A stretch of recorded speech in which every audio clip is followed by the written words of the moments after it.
Setelah makan siang, Hendra pun pergi ke tempat semula, mengerjakan pekerjaan yang menumpuk itu 2 minggu sudah. Hendra seperti biasa, ia berangkat kerja. Karena hari ini sangat banyak pekerjaan yang harus ia kerjakan. Karena pasalnya ini sudah memasuki bulan Ramadan. Mas berangkat dulu ya yang, nanti kalau ada apa-apa hubungi Mas saja. Hendra mengucap pucuk kepala Vanessa. Iya mas, hati-hati. Maaf gak bisa ngantarin kamu sampai luar. Bapak, aku rasanya lemes banget. Adunya. Iya mas ngerti kok. Kamu di rumah sendiri. Apa mau aku panggilkan ibu? Tanya Hendra yang sedikit khawatir. Pasalnya ia sudah mengontrak rumah untuk Vanessa. Hendra juga gak menempatkan Vanessa di rumah yang dulu aja dia Carmila tinggali. Biarlah rumah itu terbengkalai. Karena Hendra tak mau menusuk isi dalam rumah itu. Banyak kenangan dengan Carmila. Dan juga rumah itu mereka beli bersama. Sampai sekarang tak ada konfirmasi apa-apa dari Carmila tentang rumah itu. Tidak usah mas. Aku baik-baik saja kok. Vanessa malas jika harus ada ibu Hendra di rumahnya. Baiklah, kalau begitu mas berangkat dulu ya. Assalamualaikum. Hendra pamit pergi bekerja. Sedangkan Vanessa merasa girang bagaimana tidak ia bisa leluasa ada di rumah ini tanpa gangguan.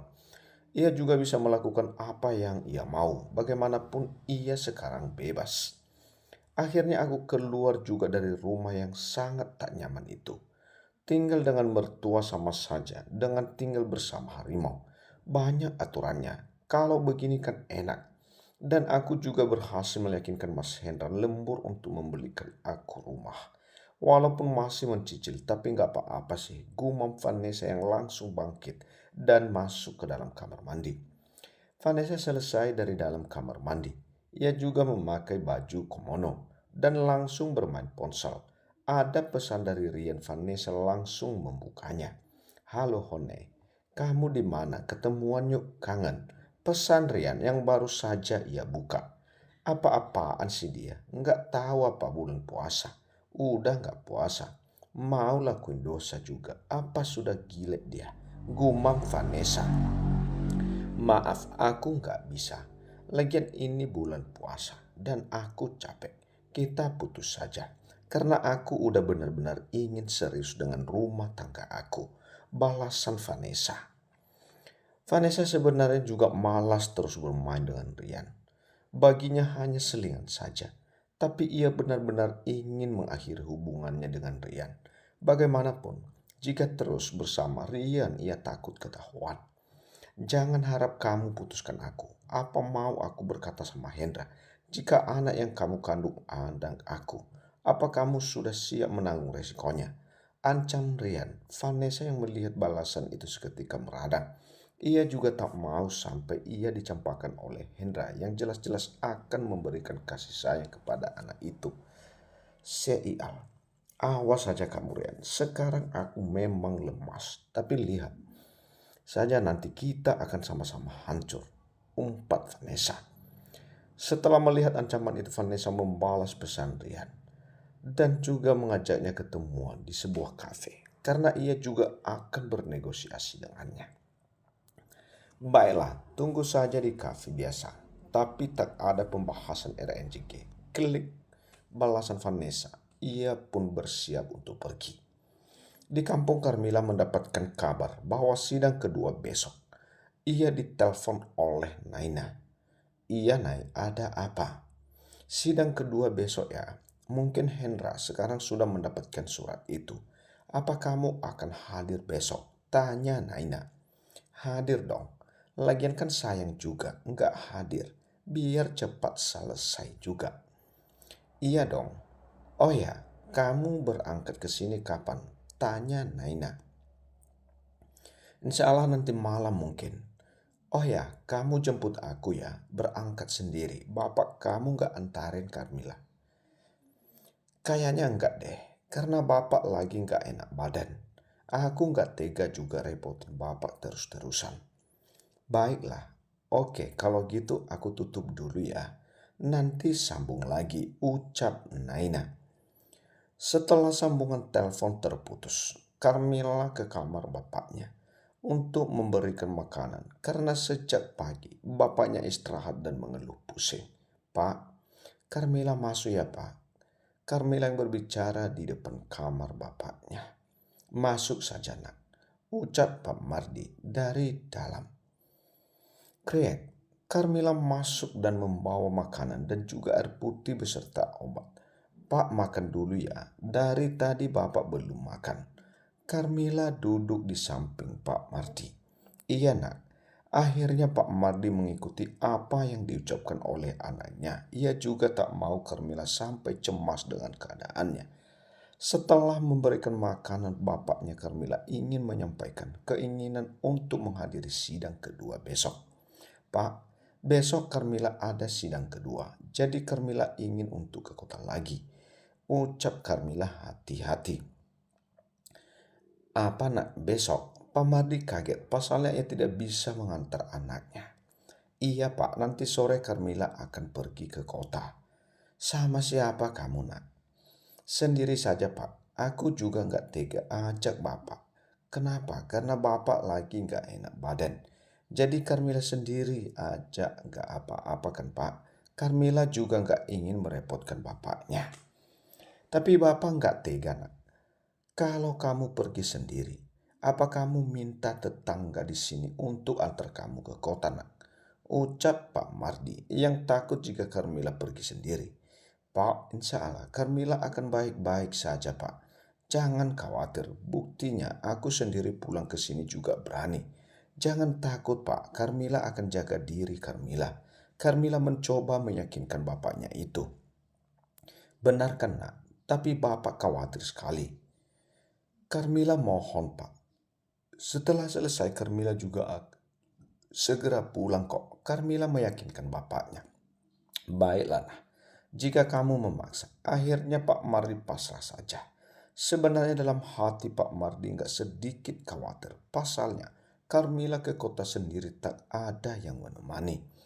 Setelah mendapatkan izin, Carmila mulai bersiap hanya membawa tas ransel dan juga semua barang yang ia butuhkan di kota nanti. "Nak, apa kamu sudah mau berangkat?"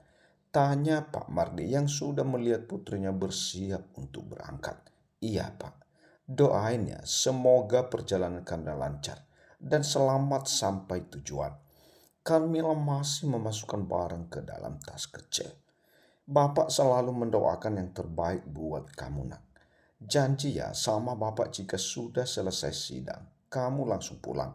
Dan maafkan Bapak yang tidak bisa mengantar kamu," ucap Pak Mardi lirih. "Iya Pak, Mardi Carmila akan selalu ingat apa yang Bapak ucapkan. Nanti kalau sudah sampai kabari Bapak ya nak." "Iya Pak." Carmila berangkat dulu ya Pak. Carmila mengenceng punggung tangan bapaknya itu. "Iya Kak, hati-hati." "Assalamualaikum." Carmila melangkah keluar rumah. "Waalaikumsalam nak." Pak Mardi melepas kepergian putrinya. "Semoga kamu selalu dilindungi di mana kamu berada ya nak. Hanya doa yang bisa Bapak panjatkan untuk keselamatan kamu. Karena Bapak nggak bisa mengantarkan langsung kamu ke kota." Batin Pak Mardi. Carmila sudah sampai di kota. Ia dijemput oleh Naina malam hari. Walaupun jalanan kota yang sepi tak membuat tekad Carmila redup, semangatnya membara dan ingin segera lepas dari belenggu mantan suaminya itu. "Carmila, ayo kita pulang." Naina yang sudah ada di atas motornya. "Carmila," mereka pulang berboncengan bersama. Hendra pulang kerja dengan badan yang sangat malas. Bagaimana tidak, seharian ini banyak sekali pekerjaannya. Hingga ia lembur dan rasa lemas melanda saat tiba di rumah. Ia disuguhkan dengan surat panggilan kedua sidang. "Maaf, ya aku kasih tahu surat ini sudah malam.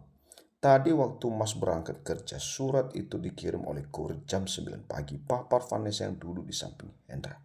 Hendra membuka amplop itu dan membacanya dengan seksama.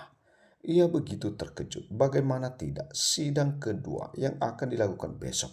Sedangkan dirinya sudah banyak mengambil cuti. Apakah boleh untuk mengambil cuti lagi? "Mas, gak apa-apa," tanya Vanessa. Mas nggak apa-apa yang. Hendra terduduk lesu. Besok sidang. Kedua, sidang yang diputuskan jika besok ia tidak hadir.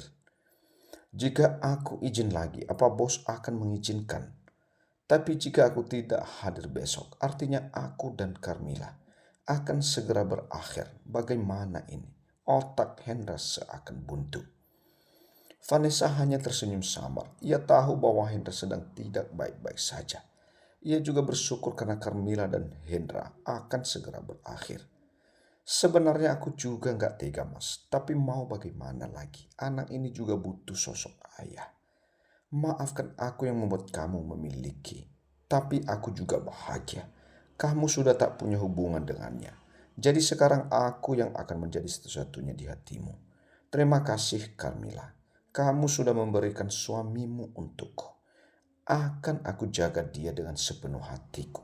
Batin Vanessa yang melihat Hendra seakan frustasi itu. Mas, besok akan hadir? Tanya Vanessa. Kayaknya enggak deh. Mas besok harus bekerja karena Mas banyak izin. Ucap Hendra. Baiklah mas, mau makan malam Carmila langsung tidur. Langsung tidur saja yang, badan mas capek banget. Akhirnya Hendra dan juga Vanessa masuk ke dalam kamar untuk beristirahat. Pagi hari, Carmila sudah bangun dengan badan yang sedikit segar. Ia duduk di depan rumah Naina dengan menghirup udara pagi. Betapa indah ciptaanmu ya Allah, gumam Carmila yang melihat keindahan langit yang cerah. Kamu sedang apa Carmila? Naina duduk di samping Carmila. Sedang menikmati udara pagi. Maaf ya, aku nggak ikut sahur tadi. Dan aku juga masih sering mual di jam-jam tertentu. Makanya aku nggak ikut puasa dulu, ucap Carmila yang memandang Naina. Serah kamu aja Carmila. Bukannya kamu juga sedang hamil. Jadi wajib gak wajib juga sih. Tapi tergantung bagaimana kamu kuat gaknya. Naina mengelus perutnya Carmila. Sudah kelihatannya berapa bulan, Mel? Tanya Naina. Masih jalan 4 bulan sih. Tapi semoga saja Mas Hendra nggak tahu ya. Aku nggak mau sudah kedua nanti ditunda. Carmila mengkhawatirkan sidang kedua yang nggak berjalan dengan lancar. Semoga saja. Hendra nggak hadir, aku berharap sih gitu. Karena ya kalau nggak hadir sidang kedua langsung putusan juga. Juga saja begitu ya Carmila. Doa Naina, iya Nai, semoga saja. Setelah bercerita di teras rumah, waktunya jam 9, Carmila dan juga Naina bersiap-siap untuk pergi ke pengadilan. Jika bukan Naina, siapa yang akan mendampingi Carmila nantinya? Hingga Naina rela izin untuk tidak masuk bekerja lantaran menemani sahabatnya itu. Ayo kita berangkat, ajak Naina yang sudah berada di atas motor. Sesampainya ia di depan gedung pengadilan agama, Carmila turun dan Naina memarkirkan motornya. Tunggu di sini dulu ya. Kita tunggu pengacara kamu yang katanya lagi OTW. Ucap Naina yang duduk di ruang tunggu yang berada di luar. Oke. Carmila juga duduk di samping Naina. Tak lama kemudian pengacara Carmila datang. Setelah berbasa-basi mereka masuk ke dalam dan sidang dimulai jam 10 pagi. Walaupun Carmila menunggu kehadiran Hendra, tapi tak batang hidungnya. Karena waktunya sudah tiba, akhirnya sidang dimulai tanpa kehadiran tergugat. Dan sidang berjalan lancar dan sudah ketuk palu bahwa ia dan Hendra sudah resmi bercerai. Tinggal menunggu akta cerai saja yang datang. Selamat ya Mbak Carmila, akhirnya perceraian Mbak dikabulkan. Ucap pengacara Carmila. Terima kasih Bu, saya sangat bersyukur. Akhirnya perceraian saya dan mantan suami berjalan lancar. Carmila sangat berterima kasih kepada pengacara yang mengusahakannya. Sudah menjadi tugas saya Bu Carmila. Setelah banyak bercengkrama dengan pengacara, akhirnya Carmila undur diri untuk pulang. Dan insya Allah nanti malam ia akan segera pulang ke kampungnya dengan status baru, yaitu janda. Naina, makasih ya udah menjadi teman aku selama ini. Mungkin jika tidak, ada kamu apa jadinya aku? Carmilla berkata dan berjalan kerja parkiran motornya. Apa sih Carmilla? Kita udah seperti keluarga dari kecil. Bukannya kita juga terbilang saudara? Bukan, Naina dan juga Carmilla adalah keluarga dan juga sahabat dari kecil. Karena ayah Naina adalah adik dari ibunya. Setelah itu mereka pulang dan langsung pergi dari gedung pengadilan agama. Hendra masih bekerja sekarang, waktunya istirahat. Ayo kita keluar duduk-duduk sambil meregangkan otot Hendra. Ajak Miko. Ayo Hendra pun langsung ikut keluar bersama Miko. Walaupun hatinya lagi gundah dan juga mungkin sekarang sidang yang tidak hadis sudah berakhir begitu pun hubungannya dengan Carmilla. Kenapa melamun saja Ren? Apa kamu lapar? Jika lapar, batalin aja puasanya. Kayak nggak punya tenaga gitu kamu. Miko berkata. Entahlah, rasanya capek banget dan juga lesu. Jawabnya sambil memejamkan matanya. Kamu adalah masalah, selidiki Miko. Nggak cuman sedang capek saja, alasan Hendra. Karena ia masih menyembunyikan perkara rumah tangganya kepada semua orang. Jangan dipikirkan, tidur aja dulu. Setengah jam lagi aku bangunin. Apa kamu sudah sholat? Tanya Miko dan mengajak Hendra untuk sholat. Duluan aja. Hendra kembali memejamkan matanya. Ia juga masih merasakan kepalanya yang nyut-nyutan. Dan pikirannya melayang entah kenapa. Sekarang sudah terlambat. Mungkin aku tidak bisa kembali bersama. Maafkan aku Carmilla. Ingin hati aku memperjuangkan kamu. Tapi apa daya, aku adalah laki-laki yang tidak tahu malu dan juga beresek. Menjadikan kamu istri tapi aku mendoakan kamu dengan menghadirkan madu untukmu. Aku janji Carmilla, aku akan memperbaiki diri ini. Walaupun kata maaf tak mungkin bisa mengubah segalanya. Batin Hendra. Penyesalan selalu datang di akhir. Dan sekarang Hendra akan menjalani hidupnya dengan Vanessa dan menjadikan ia sebagai satu-satunya dalam hidupnya. Cukup baginya satu wanita yang ia sakiti.